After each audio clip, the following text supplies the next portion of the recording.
Start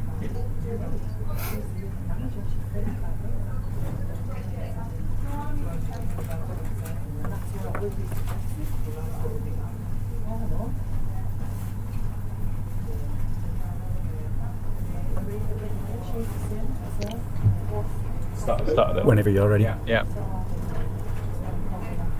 All right, Frank, we're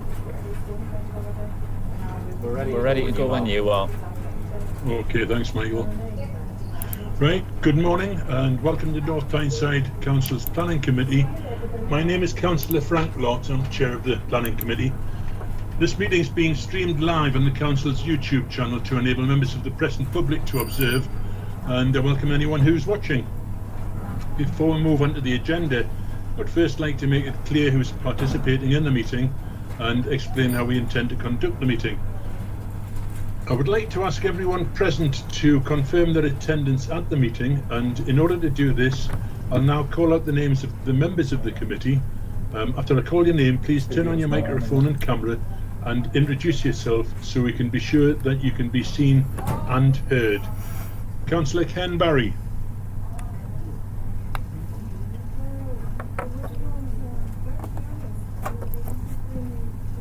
Councillor Ken Barry, Councillor for Cullercoats Ward.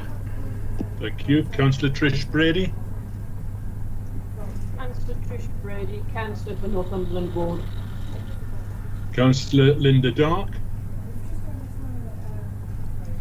Councillor Linda Dark, Councillor for Killinworth Ward. Councillor Sandra Graham.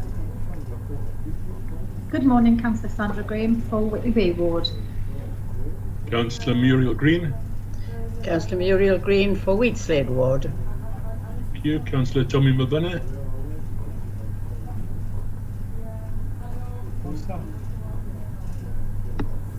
Councillor Tommy Mulvanna, Valley Ward, substituting for Councillor Burgess. Thank you. Councillor Paul Richardson.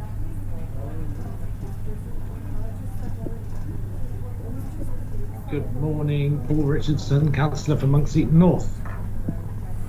Councillor Willie Samuel. Good morning, Councillor Willie Samuel, Councillor for Cullercoats Ward. And Councillor Francis Wheatman.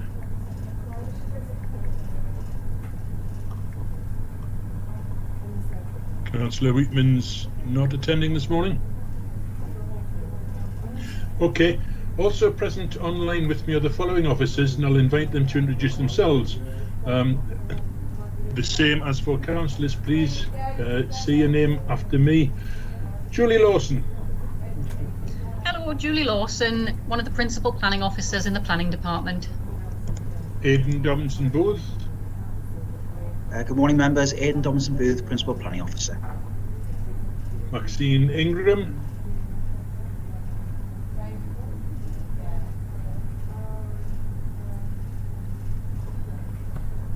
Is Maxine with us today, and is she speaking when on mute? Sorry, Chair, I don't believe Maxine is with us today, but I'll be presenting her item. Thank you, Aidan. Dave McCall. Hi, I'm Dave McCall, Highways Officer. Thank you. Do we have Francis McLean, or is it Claire Wilson? Good morning, Chair. It's Claire Wilson, representing Environmental Health, Senior Environmental Health Officer. Thank you, Claire. Tessa Crow. Good morning, members. Tessa Crow, Legal Advisor. Thank you. And finally, Michael Robson. Morning, everyone. Michael Robson, Clerk to the committee. Thank you all very much. Just to explain, we do have other officers joining the meeting to provide technical support in the event of connections being lost. To ensure the meeting runs smoothly, can I remind participants to please turn off your microphone and camera when not speaking. Only speak when invited to do so. And obviously remember to activate your microphone and camera before speaking, which reminds me I should have mine on. If any member or officer wishes to speak, please use the hand raised button or alternatively the chat facility, and if all else fails, shout out. If referring to any specific points in the report, please specify the page number And if any participant's connection to the meeting is lost, we'll adjourn the meeting for a short period of time to see if we can get that connection restored.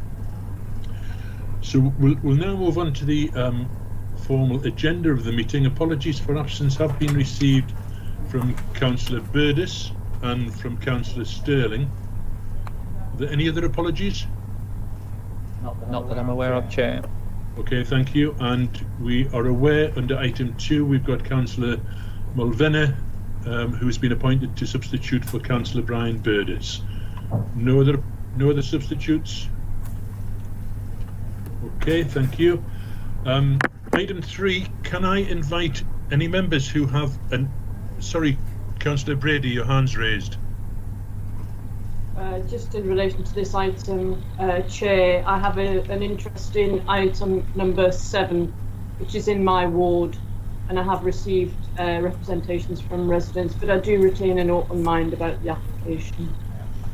Thank you, Councillor Brady. I stopped myself there because I was just going to invite members who have any particular interest in items on the agenda that's a registrable or declarable interest to do so. So Councillor Brady has stated her position. Are there any other such declarations? No, Chair, and just for clarification, the fact that an application is within Councillor Brady's ward doesn't amount to a declaration of interest. That isn't necessary, but we'll note that Councillor Brady's position. Yeah. Thank you. Minutes of the meeting held on the 16th of February. Unless anyone indicates otherwise, can we take it that these are an accurate record of the meeting? No one's indicated, so they're agreed. Thank you. Now, item 5, planning officer's reports. Can we just note the report? I think it's on page 9, which advises how we go about our business. And that takes us on to item 6, which has been withdrawn. Is that correct? Yes, No, that is correct. That's correct, right. Item 6, that's the Hadrian Yard. That application's been withdrawn. Do you want to say anything about that? I can just say, Chair, that the applicant has indicated that they are submitting a new application, and we've actually just received that, I've noted this morning, but it's not yet valid. And so Right, we'll be going out to the usual consultation on that in due course. Good. Right, we can move on now to item 7, which is the Centurion Park Golf Club. Can I just ensure that all members have received the addendum which was circulated to committee members on Friday? Yes. Has anyone not received that? Councillor Mulvenna, did you receive it?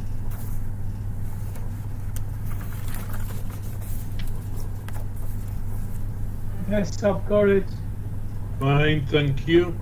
Okay, Julie, can you give the presentation, please? Yes, thank you, Chair. The application relates to the Centurion Park Golf Club in Wallsend, and it includes the existing golf course. So the red line, obviously, you can see here, but it does not include the existing golf clubhouse and the driving range down here. Just take us onto Google, just to show the wider golf course and site. You've got the coast road to the north of the site with some housing beyond that. You've got West Street to the east with housing on West Street. To the south is a primary school, which has access off Rutland Road. And there are residential properties off Rutland Road, and that also gives access to Rate Avenue, from which the existing golf clubhouse and the Wallsend Boys Club are accessed. Some of the trees on the site are protected by a tree preservation order. The application is a full application for the construction of a building for a driving range, which incorporates a bar restaurant, a golf shop, a golf academy, function meeting rooms, new changing facilities for Wallsend Golf Club members and visitors with associated car parking and access. And it also includes the reconfiguration of the existing golf course. And it also includes a driving range as well. The application is a resubmission of an application which was refused in March last year for reasons relating to open space, landscaping, biodiversity issues, and noise. And this is the refused site layout. So you can see the building at a north-south orientation with the driving range here, and that's West Street along there. Just take us on to the proposed site layout. So the main building is here, in this colour here, and it's east facing. It's set back from West Street by about, well, 97 metres.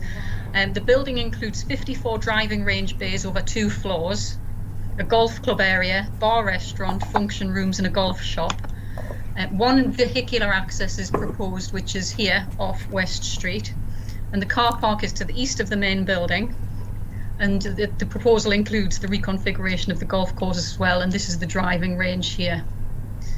A separate machinery shed is also proposed off Rayes Avenue down here.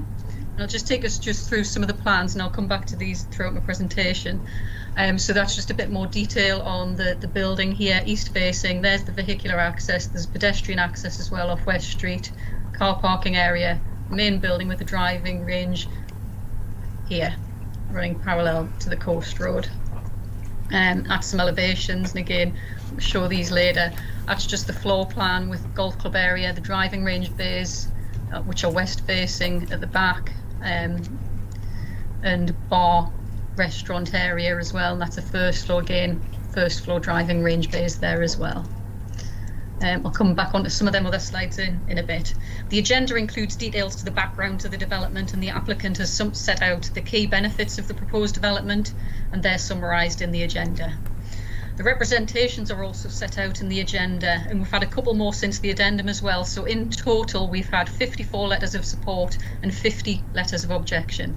And we've also set out the comments of Wallsend Boys Club and Wallsend Golf Club Committee in the agenda as well. And the main issue for members to consider relate to the principle, the impact on amenity, design, landscaping and biodiversity, and highway impacts. So first of all, just in terms of the principle, including the use of open space, the site is allocated as open space as an existing there's open space in the local plan, and there's a wildlife corridor allocation across the site. One of the reasons for refusal of the previous application related to the loss of an area of designated open space. Now, the proposed building and driving range are located on part of the existing golf course. Therefore, there will result in the loss of some open space, and due to the proposal also includes the reconfiguration of part of the golf course as well. It's considered that the loss of open space would not result in an under-provision of open space in the area, given the existing use of the site. The proposal would not result in the loss of sports facilities either, given the use of the site as a golf course is to remain. The development includes retail, restaurant, bar and function rooms and sport and leisure uses. The applicant advises that the golf shop has a particular market and locational requirements to be adjacent to the golf course and driving range, and the development as a whole is considered to be a main town centre use. Given the nature of the development as a golf facility, its location is considered to be appropriate. The golf shop, restaurant, bar and function rooms are not considered to be wholly ancillary to the operation of the golf course and driving range, but it is accepted that the basis for them is in association with the golfing facilities, and the development would provide investment and jobs. So it's considered that the principle is acceptable. In terms of the impact on amenity of nearby residents, we have received a lot of objections from nearby residents on West Street and from some residents to the north on the coast road in terms of noise, light pollution, visual impact and traffic issues. One of the reasons for refusal of the last application was that the proposed development would have a detrimental impact on the amenity of residents in terms of noise and disturbance. The applicant has advised that they have sought to address this reason for refusal by reorientating the building. So as I mentioned before, under the refused application, the building had a north-south orientation with the length of the driving range running almost parallel with West Street down here. The applicant is now proposing a building which is orientated east-west, with the driving range bays facing in a westerly direction. The opening hours of the facility are Monday to Thursday 8 AM till 11 PM, Friday to Saturday 8 AM till 1 AM, and Sunday 8 AM till 10 PM. On to a picture of the driving range fencing. The driving range requires a high fence enclosure. It's double-storey driving range, and a fence with metal lattice towers as posts is proposed around the driving range, and that just shows you a side elevation of that. Fencing up to a maximum height of 35 metres is proposed, but you can see from this it rises to that and then it gradually reduces in height down to 25 metres. I'll come back onto that plan again in a second just to look at the visual impact of things, but just in terms of the residential amenity further, properties north of the Coast Road are over 70 metres from the boundary of the site, and the building is set over 90 metres from the boundary with West Street. Its siting is considered to be an improvement on the previous application in terms of impact on amenity. And as we've mentioned, the driving range is to the west of the building, thereby offering some screening in visual terms from West Street. There will be a visual impact from the building and the driving range fencing, as well as other associated works. However, this visual impact and impact in terms of outlook and daylight is not considered to be detrimental. And we've got I'll show you some photo montages in a second, just to show that further. Environmental health have concerns with regards to potential noise arising from the development, such as plant noise, customer noise, and music affecting the neighbouring residential properties. And conditions are recommended for a noise management plan for controlling noise from customers leaving the venue and use of the car park. Environmental health have also advised that the use of the external balcony can be controlled via a condition. An addendum was circulated amending the hours for the driving range, the use of the driving range to match those of the overall opening hours, and further conditions are recommended for noise control plant and opening hours. In terms of design, take us on just to some, again, I'll come back to that in a second. And the main building is east facing, it's 2 stories high and it's got mezzanines within it. And the building is approximately 116 metres from the nearest residential property in West Street, and it's over 100 metres from properties to the north on the Coast Road. And a maintenance building is proposed as well, which is to the southwest of the site. The building will be visible from West Street and the Coast Road, where the access road is located, through the existing and proposed planting. And the reorientation of the building from the previously refused scheme does reduce the impact on West Street. The applicant has done some images just to try and show what the visual impact of the driving range fencing will be. So that's just some images from the applicant of the proposed building. In terms of the driving range, you can see just below there, so that's obviously the elevation. Oops, sorry, getting back to that. That shows the driving range fencing, and this is just some montages that the applicant has submitted. Just obviously this is the Coast Road, and it's just looking with the existing landscaping what the fence might look like. So for the driving range, the applicant has advised that the mesh fencing is designed to be non-visually intrusive, but there are the metal lattice towers to support it, and that will have some visual impact from some viewpoints. And fencing of this height is obviously an anomaly in most areas in North Tyneside. And the reorientation of the building and the driving range from the previous application does reduce the impact of the fencing on West Street. It will be visible given its height to West Street and the Coast Road. And so that image there, that's just one image, and then that's just looking in another direction. So you can see it around this area here. And the design officer has commented, and comments are set out in the agenda, and he's advised that the siting of the proposed building, car park and range are well located to minimise the visual impact of the scheme and the impact on the nearby residential area. And he notes that the driving range is now aligned with the Coast Road, and the 3D visual images, some of the lattice towers and nets that enclose the driving range can be seen, which you can see from the Coast Road. However, a large area is concealed by landscaping. The parts that are visible, he considers to cause some harm to the character and appearance of the area, but he considers that harm is much reduced when compared to the previous application. It's also noted how the design is improved with the tapering down of the lattice towers and nets away from the driving bays. And the design officer also advises that the vehicular entrance to the site, and this is just an image from West Street just to show the access in, so the entrance to the site seems to have been appropriately chosen where there will be least impact of well-established trees, and it's considered overall that the design and visual impact is acceptable. And moving on to landscaping and biodiversity, that's just an image of the maintenance shed. Moving on to landscaping and biodiversity. One of the reasons of refusal for the last application was that the development would result in the loss of landscaping, and it would have a detrimental impact on biodiversity in a wildlife corridor. The proposal will result in the loss of woodland and trees which are part of the golf course and along the West Street boundary where access is proposed, where trees are protected by the tree preservation order. The tree preservation order largely goes around the boundary of the site. It does include some trees within the site. Ecological surveys have been undertaken on the site and planting plans submitted. And the red areas here on this plan show the areas of trees to be removed, and also new areas of planting are shown on these plans. So areas such as here, and just moving back on the previous plan to the west of the site, so that there's areas of new planting as well. And the landscape architect and biodiversity officers have advised that there are impacts of the scheme, including the loss of 2.11 hectares of native broadleaf woodland, but they advise that the applicant has looked to address or minimise the impacts in relation to the current application, and that the applicant has demonstrated that new native woodland planting and proposed enhancements to the existing woodland, in addition to other measures, will deliver adequate mitigation for the loss and will achieve a net gain, which they say is 0.68% across the site, which is in accordance with local plan policies. And the application proposes just over 3 hectares of native structure planting and also existing woodland enhancement to mitigate the impacts of woodland loss. Wildflower grassland is also proposed. And so the landscape architect and biodiversity officers advise that the creation of new habitat and SUDS features, lighting that is designed to minimise light spill, and delivery of woodland enhancements and watercourse improvements should ensure that overall the integrity and functioning of the wildlife corridor is not compromised.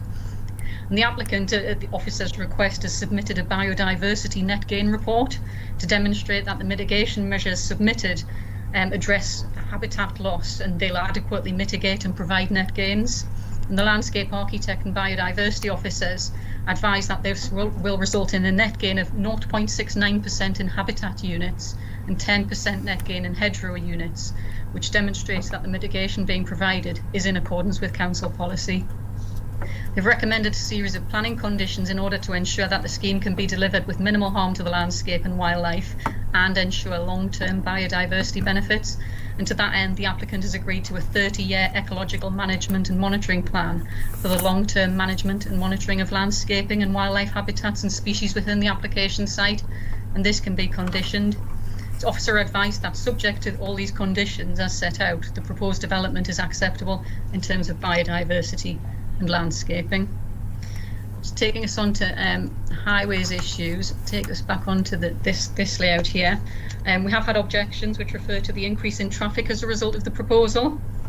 The Highways Network Manager has advised that the site is currently accessed from Rate Avenue, a non-adopted road to the south, which also serves Wallsend Boys Club, and the access is off West Street, which provides a more direct access from the Coast Road. It's considered that in terms of capacity, the impact is not significant, but due to additional vehicles accessing the site from the Coast Road and Devonshire Gardens Junction, a highway safety scheme is considered appropriate for the Coast Road Southern on-slip road. And the Highways Network Manager advises that parking, cycle parking and the internal layout has been provided to meet the needs of the development. And also the comments of the local lead flood officer at Northumbrian Water and Environment Agency are set out and they've got no comments. The applicant has agreed to provide 3 golf course apprenticeships and 3 hospitality apprenticeships over a 9-year period, and that can be secured by condition. So overall, it's officer advice that the principle of the development, the impact on highway safety, impact on the character and appearance of the area, impact on biodiversity and landscaping, and impact on amenity is acceptable, and the proposal is recommended for approval subject to conditions. Thank you, Chair. Thank you, Julie. Can I invite members to ask any questions?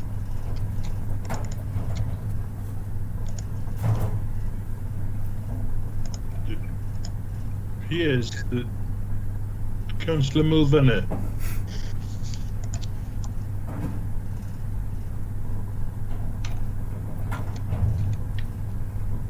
Thank you, Chair. I've just got one question. Has any consideration been given to headlight intrusion on the properties on the opposite side of West Street to the entrance into the golf driving range? Yeah, I think that's Dave McCall.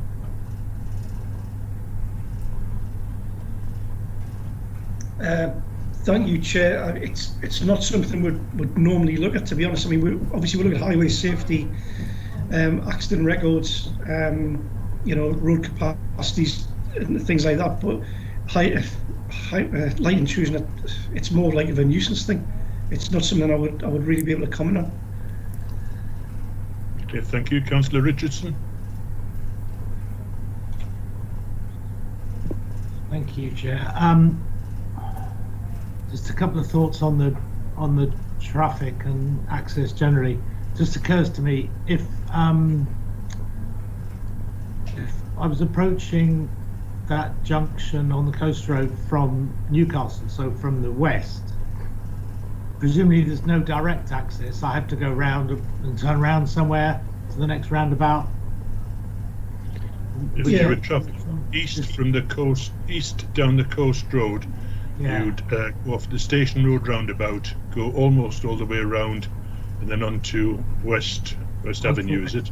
Okay, I just wondered if there were any implications of that kind of extra turning traffic.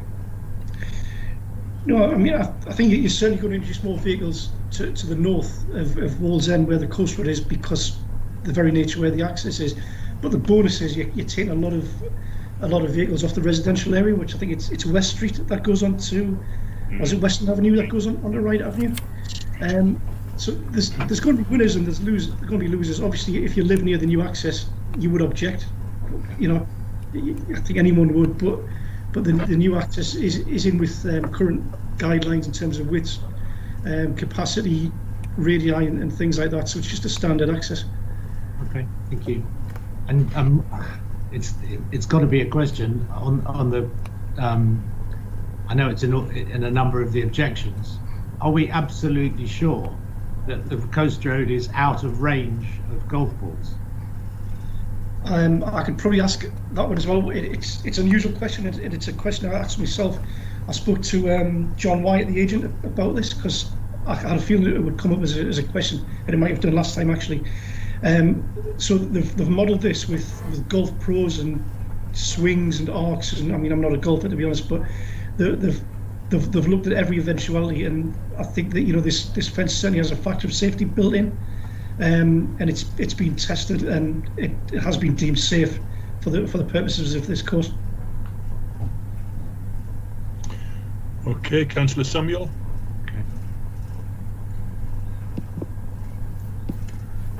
Yeah, just briefly, just in terms of the golf course, it may just be me. I didn't read the reports properly, but I know it had been reduced to 12 holes. It's an 18-hole course at the moment, and where is the substantial loss in size of the golf course if that's the case? Can you help us out there, Julie? Yeah, I'm going to try and answer this. I'm not a golfer at all, even less so than Dave. But I'll try my best. From what I can gather from what the applicant has said, I think it's going to be a 12-hole golf course. But I think you can go around 18 holes by adding an extra bit in. That sounds really untechnical from a golf speak point of view, but I believe that is the case. I'm trying to see. That's the only plan I've got on the presentation showing the golf. It's not a planning consideration, is it? No, not in terms of. I mean, it has been mentioned by some of the objectors just in terms of the impact on just the golfing side of it, but no, from a planning point of view, it's not a technical. Technically, it's not. But yeah, they are proposing a reconfiguration of the course. I didn't have an issue with the number of holes in the course of the golf course, but I'm sure it's not a planning consideration, but it was just generally in terms of the size. Yeah. Okay, Councillor Mulvina again.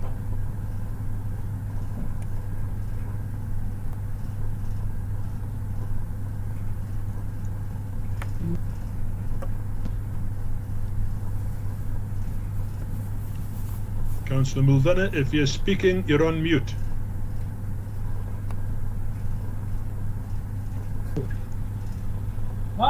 That's it working.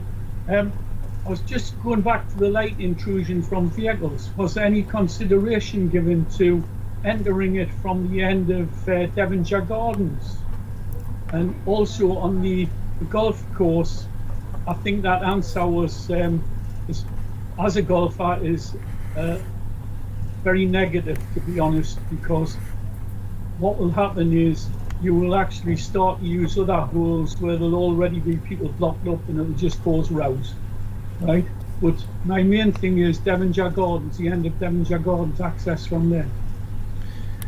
Yeah, I mean, if that had been offered up by the applicant, we would have considered it. But what we've got to look at is what's proposed, and I've got no reasons to object to it based on the standard junction that they've proposed. But I can totally sympathise with the light intrusion, but it's not really something I would normally take into consideration.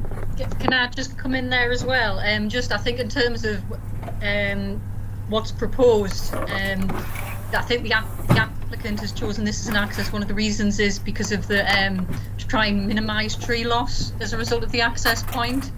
Try and show us on, probably can't say it as clearly on there, but basically I think it's an access point where there's fewer trees are affected by the access, whereas further up Devonshire Gardens there's more trees in that area. So I think that's why the applicant has chosen that particular point, or one of the reasons why that particular point has been chosen. Okay, thank you. No one else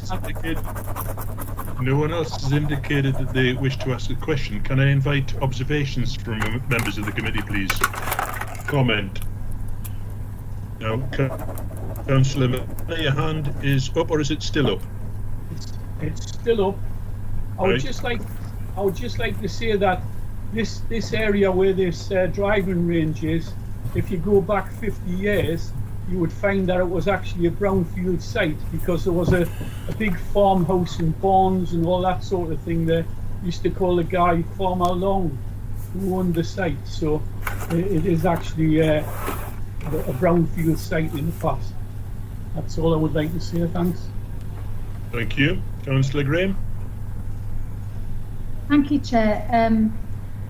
I'm really pleased to see that the applicants changed the orientation of the site and moved it round. And I know you can't please everyone, but I think it's a much better option for the residents living around there. And I'm very pleased to hear about the apprenticeships and the perception that golf is a rich person's game, that junior scholarships and the Ease card will be offered to allow participation by everyone. So I shall be supporting this application. Thank you. Thank you. Councillor Brady. Thank you, Chair. Like Councillor Graham, I'm pleased that the applicant has addressed quite a few of the issues that were raised at the last time this was presented, in relation to the orientation and in relation to reducing and mitigating the impact on habitat and woodland particularly. I think there are still some considerable issues, and I think the issues around traffic and access, in particular, as we've just discussed, this issue of the people coming in and out of the entrance, which is bang on at 90 degrees to West Street. I am encouraged that there is going to be an economic impact. I think the town needs that post-COVID, and I think the jobs and hopefully money coming into the town will be a good thing. I still have reservations, but I will be supporting the application. Thank you, Councillor Brady. For my part, I'll certainly echo what the previous two speakers have said. I think that the developers have responded very positively to comments made at the last committee meeting when this was considered. I think we've gained some significant improvements in the overall design, and also with regards to getting more trees planted over the whole golf course. So I'm almost unreservedly in favour of this application now. No one else has indicated they wish to comment, so can we go to the vote, and we'll use the traditional method now. We'll be asking Michael to go through the roll call, and just to remind you that the officer recommendation is that the application be submitted subject to the conditions that have been set out. That's what I meant to say earlier. Where there might still be some reservations, I think the officers have appropriately conditioned this application. So the recommendation is to approve. Michael, can you go through the roll call, please? Certainly. Councillor Barry. For. Councillor Brady. For. Councillor Dark. For. Councillor Graham. For. Councillor Green. For. Councillor Lott. For. Councillor Mulvanna. For. Councillor Richardson. For. And Councillor Samuel. For. It's unanimous, 9 votes to none. Thank you very much for that. Can we move on to item 8, 11 Spanish City Plaza. If I remember correctly, Michael will correct me if I'm wrong, the consultation period has expired now, so the officer recommendation is that we approve the application, not that we be minded to approve the application. Is that right, Michael? That's right, thank you, Chair. That's set out in the addendum, yes. Right, thank you. So who's taking us through this one, please? Aidan. Thank you very much, Chair. With your permission, I'll take items 8 and 9 together, as they are both linked and relate to the same building. Fine. Thank you. Julie, if you could just stop sharing, please. I've got a presentation open, so I'll share it from my side. Thank you. Yeah. So I mean, I'm happy to reply to it because obviously I sent her the email, or you can just ask her to just send her query. Right, thank you. So, full planning permission and listed building consent for the reuse of the former Carlton Bingo into various commercial uses to include a function room, wedding suite, cabaret stroke performance venue, late night venue stroke cocktail bar, restaurant, 2 pop-up bars, 2 commercial units, 2 new floors, including the construction of a new 2-storey extension, a second floor external terrace and internal alterations.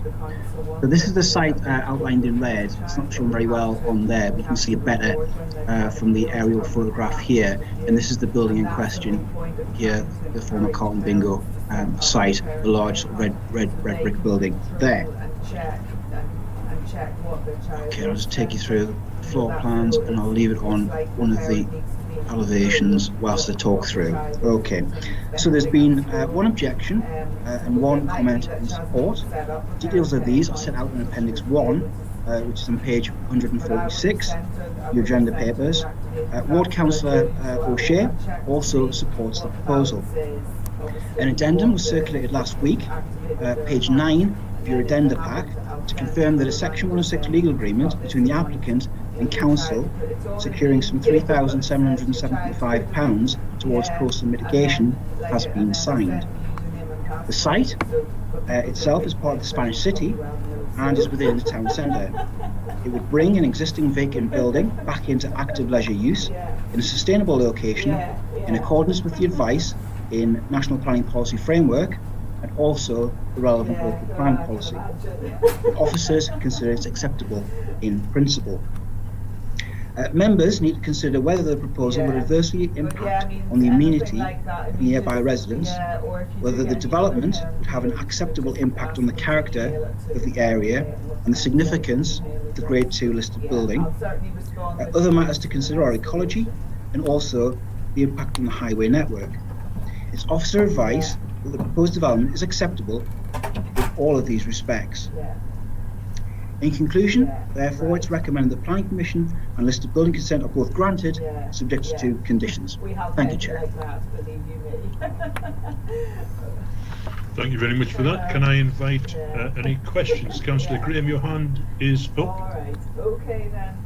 Sorry, Chair, it's from the last time. I shall take it down. No problem. Okay. Thought it might be, you know.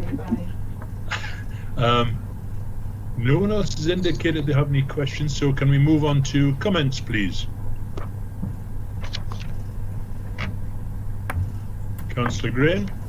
My hand is up this time. Thank you, Chair. I'm delighted to support this application. It is a Grade 2 listed building that looks rather sad from the outside, but is a wonderful piece of work inside. It is the last piece of the jigsaw on this Spanish Island site, and the applicant is going to put significant investment into this area to bring it up to what we want for our borough. So I'm delighted to support this, and I hope other members will too. Thank you.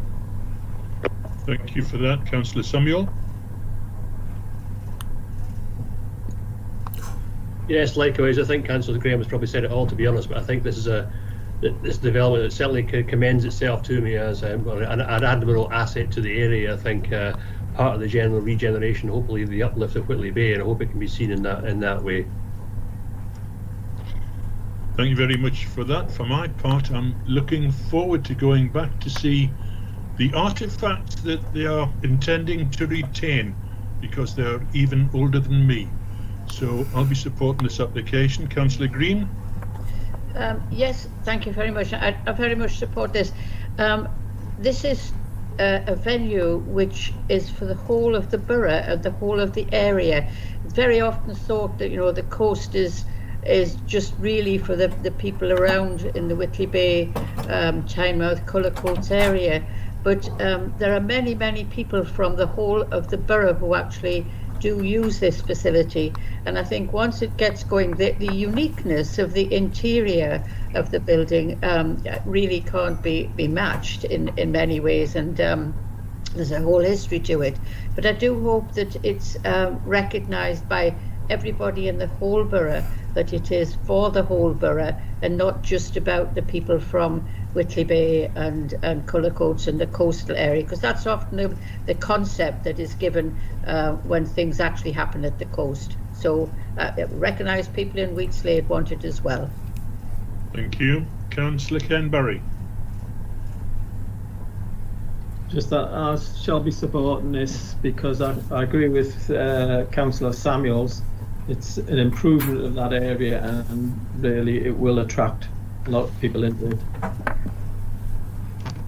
Thank you. Councillor Mulvenna. I think what this is, it is the last building block on an iconic site, and it can only improve and bring it up to standard.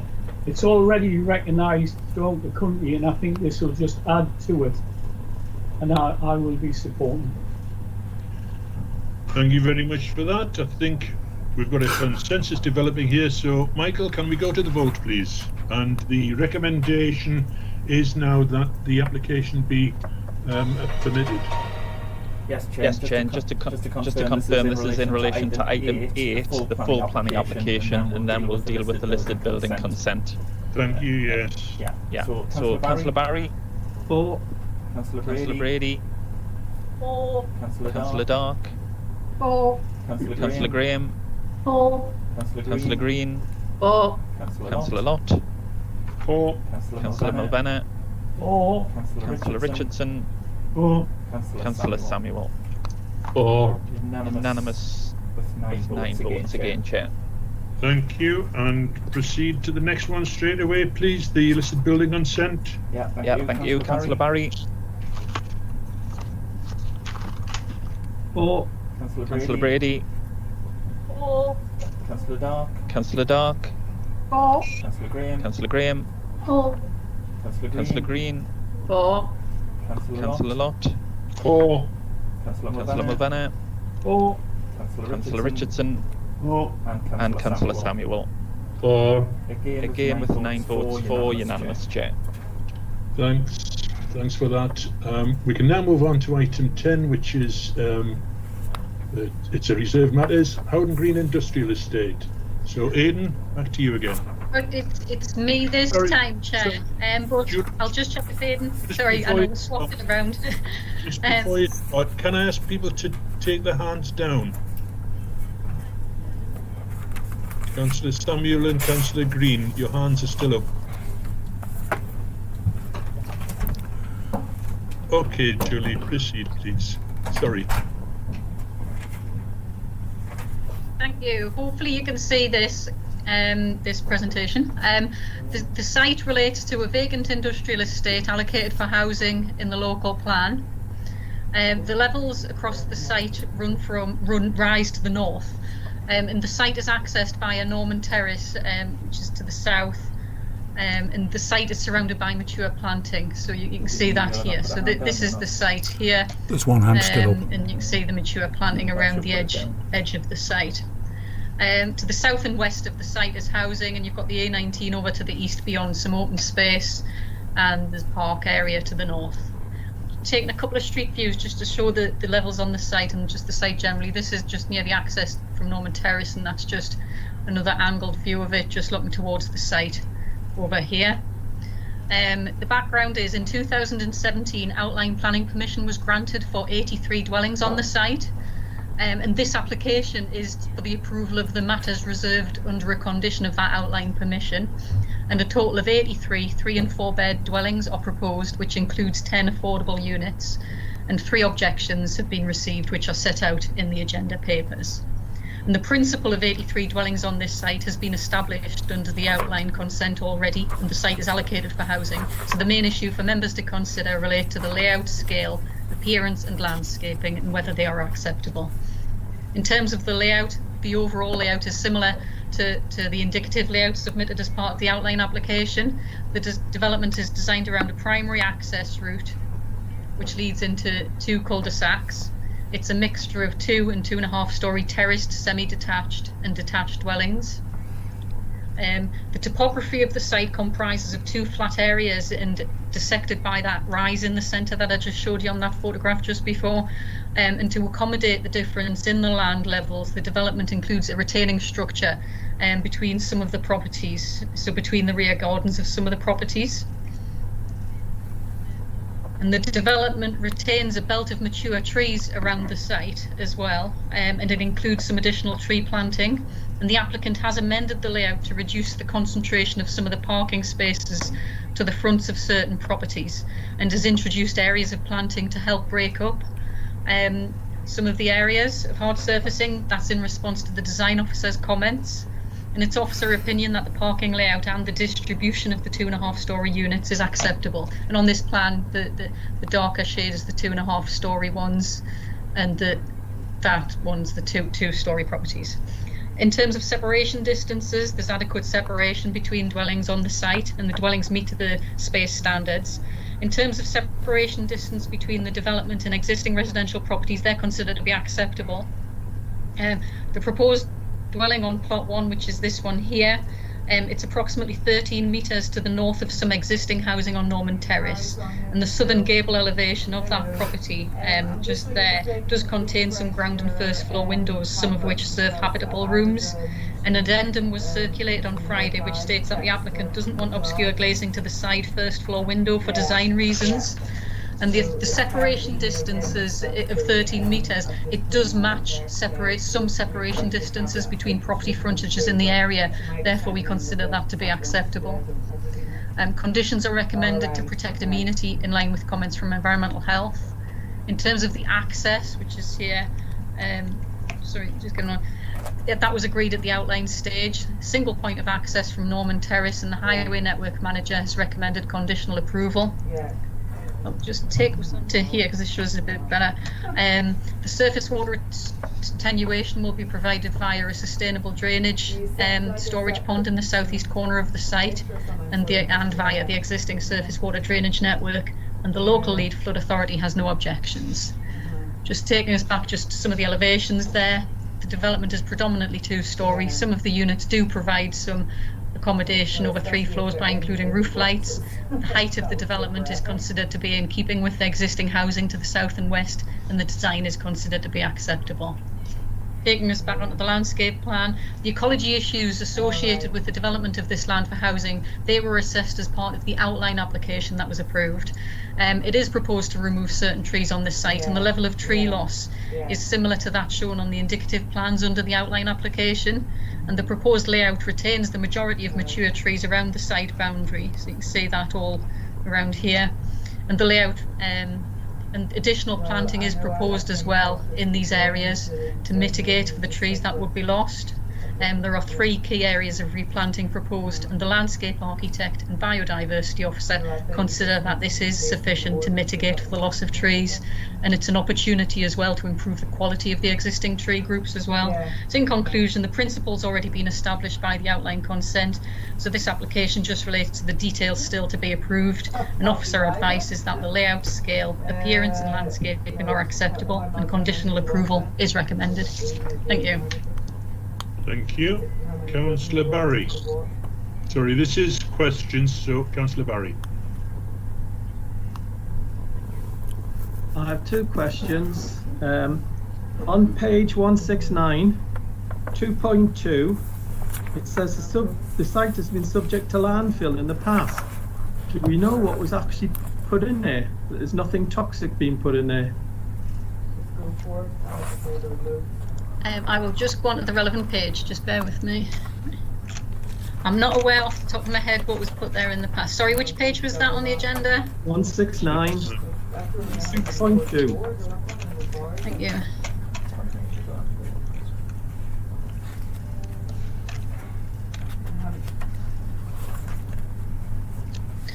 I'm not aware of that, but there will be conditions.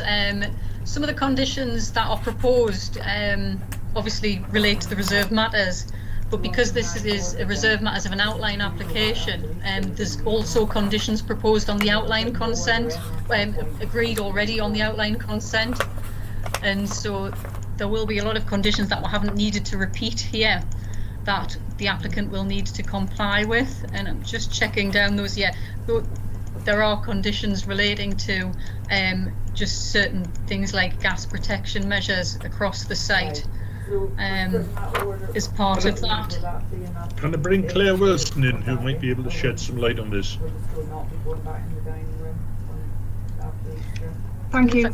Yes, obviously the non-contaminated land officer was consulted, and as part of that has recommended that gas protection. So certainly conditions will have been recommended to ensure that they do like a phase 1 and phase 2 protection scheme, so they do an assessment to ensure that there's no contaminated land there that is likely to impact on the immunity of the residents.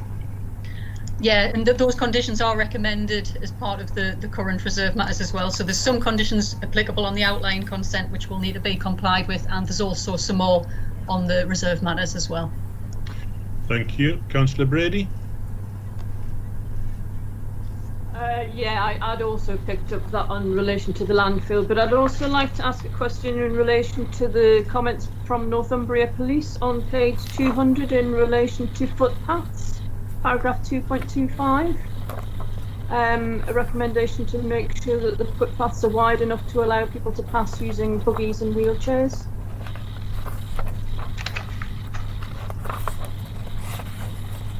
Yes, some of the comments of Northumbrian Police have been addressed in terms of the, I think originally proposed there was some cycle links to the cycleways surrounding the site, what proposed on the site, and that has been addressed with an amended layout. I mean, in terms of size of footpaths, Dave's there, and I'm sure he'll answer it. Just it must presumably be standard width. I would just echo that, Julie. The footpaths on the site are 2 metres, which is standard for like a new estate. There was a 3 metre path proposed to the northwest of the site, but you can, anyone who knows the area will know there's quite a big level difference, and it was going to be such a convoluted route that just engineering wise they just took it out. There was also the path to the sort of halfway up. Julie, if you can just go on the second curve to the east of the site. Oh, hang on. Just if you go back on that planning layout, please. Yeah. So if you, there was a path there proposed that's actually been taken out because it would have been like a rat run for motorcycles and things like that. So I think when the police first made their comment, they said like make the paths as big as possible, but the reality was because of the constraints of the site, they weren't viable, so they've been taken out. Okay, sorry, Councillor Brady, do you want to ask anything else? I don't want to ask anything else, but I am concerned that there's that there has been a history of antisocial behaviour in that area, so I think the comments of the police should be taken quite seriously in relation to design features. Yeah, can I just come back on that? So yeah, I mean, we agree, yes, the police's comments, but yeah, just in terms of paragraph, I think 13.4 sets out that the police did make comments, and that the scheme originally included a couple of cycle links to the adjacent rights of way, and those were removed as a result of the police comments, so the applicant has taken those on board. Thank you, Councillor Green. Thank you. Yes, I wanted to ask about the location of the affordable properties and were they to be run by a housing association or were they for sale. I'm getting a bit concerned about the cost of some of these affordable houses now, and I think I'm beginning to wonder if we shouldn't have a reassessment of what we mean by affordable housing. So where are the affordable houses going to be, please? Just turn my microphone on there. Right, hopefully you can see this. I think these are indication, these show where the affordable properties will be. So there's some there, one there, some there, and I think there's some on there as well. So they're spread pretty evenly in across that central band of the site. The original outline application, because the legal agreement was associated with the original outline application, and so that'll have required 10 affordable units, which is why the applicant's proposing these. And I think they're a mix, from what I recall, of discount, market value and sale, but I'll need to just check that. Is it a planning consideration whether or not they're rented with a housing association or for sale? I'm not sure whether it is or not, but I do think it's something which is really quite important to our plans for affordable housing throughout the borough. I'm just looking at I'm going in more on the actual site layout. There's a mix of social rented affordable plots and discount market value plots. So the ones with I don't know if you can see this very well, the ones with the dots are the discount market value plots, and the ones with the little stars are the social rented affordable plots. So there's a mix of both, and again that was controlled under section 106 associated with the outline application. Thank you. Thank you very much for that. Are there any other questions? In the absence of questions, we'll move to comments now. Can I invite comments from members of the committee? Right, no one wishes to comment. It seems fairly straightforward. It is a reserved matters application. The officer recommendation is that it be permitted. So, Michael, can I ask you to do the roll call, please? Councillor Barry. 4. Councillor Brady. 4. Councillor Dark. 4. Councillor Graham. 4. Councillor Green. 4. Councillor Lott. 4. Councillor Mulvanna. Do we know what Mr. Hammond thinks we're 4. Councillor Richardson. Councillor Samuel. 4. Again unanimous with 9 votes, Chair. Thank you. Moving on to item 11.6, Eastfield Terrace. Aidan, is this you? Yes, it is me. Thank you, Chair. I'll just share my screen again in terms of the presentation.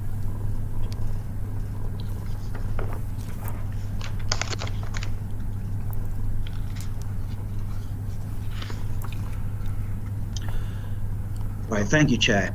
Yes, full planning permission is sought for a 2-storey extension to the east of the property and a single-storey extension to the south of number 6 Eastfield Terrace, Benton, which is in the Benton Conservation Area. That's the application site there, outlined in red, and that's just a view of it from Google Earth from above. And then another one in terms of the a better view here of the existing property. Essentially, the 2-storey extension is going to go down the side of here. So these are just the existing plans. Again, Now this is We're the going to have to get proposed security on to plans. stop Paul coming in though. We're going to have to get security on to stop Paul And this coming is in. the two-story extension here. There's the single-story extension there. And I'll just leave it on that whilst I go through the rest of the issues. So, in terms of consultations, the 3 Benton Ward councillors object. The reasons are set out on page 214 of your agenda pack. There have been 14 letters of objection, a summary of which is set out on page 215. Following a reconsultation on the amended plans, a further 7 letters of objection have been received, and the 3 ward councillors maintain their objections. An addendum was circulated last week, starting on page 17 of your addenda pack, setting out the applicant's response. The main issues for members to consider are character and appearance of the site, the conservation area, and the impact on residential amenity. Now, if I go back to the Google Earth image, you can get a better idea in terms of where the neighbouring property is there. So in terms of character and appearance, first of all, it offers advice that the 2-story extension will not adversely affect the character or appearance of the site or the surrounding conservation area. The height of the extension will be lower than the existing property, making it subservient. So again, if I just show you, here's the extension, you can see it sits below the main ridge height, so it's really a subservient feature. And materials will match. The single-story extension will be of a reasonable size and will have little impact on the street scene. So number 5, Eastfield Terrace, which is the one to the north there, will experience an impact from the extension, although it's officer advice that will not be so significant as to warrant refusal. There will be little loss of privacy to number 5 due to there being no windows first floor level on the side flank. Now initially they had proposed a glazed link on both sides running to the ground and first floor, but that glazed link, as you can see, has been removed from the north facing element there. So officers had recommended a condition number 5 that at the first floor that glazed link facing the neighbouring property be obscure glazed, but as that glazed link has been removed at that point, it's still at that elevation facing the street, but it's no longer there, and given it's no longer there, that renders the condition number 5 unnecessary. So in conclusion, members need to consider whether the proposed development is acceptable in terms of its impact on residential amenity and its impact on the character and appearance of the conservation area. On balance, it's recommended that the Planning Commission should be granted, subject to conditions, but not condition 5. Thank you, Chair. Thank you. Can I invite questions from members, please?